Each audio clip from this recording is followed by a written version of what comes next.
بسم الله الرحمن الرحيم. وعجلت إليك رب لترضى. ما أجملها من آية. عندما كلم الله موسى عليه السلام في جبل الطور كلفه بمهمة خطيرة جدا.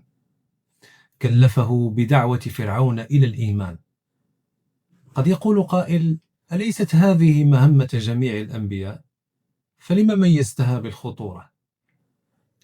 أنت لم تعش زمن فرعون، ولو عشت زمنه لأدركت أنها فعلا مهمة محفوفة بالمخاطر.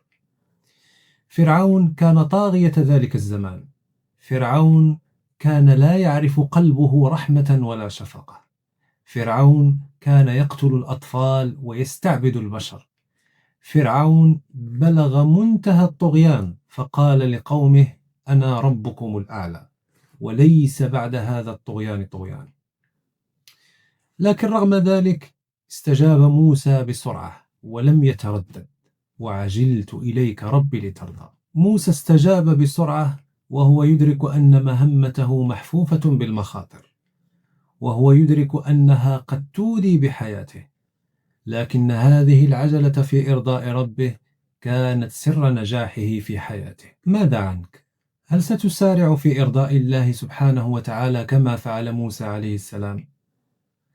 تخيل أنك سمعت نداء الصلاة: حي على الصلاة، حي على الفلاح.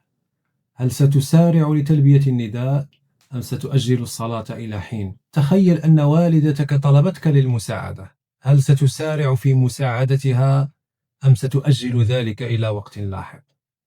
موسى عليه السلام استجاب بسرعة، لأنه يعلم علم اليقين أن طاعة الله سبحانه وتعالى يجب أن تكون أولى أولوياتنا، فأي تأخير في الطاعة قد يضيع علينا فرصة من فرص التقرب إلى الله سبحانه وتعالى.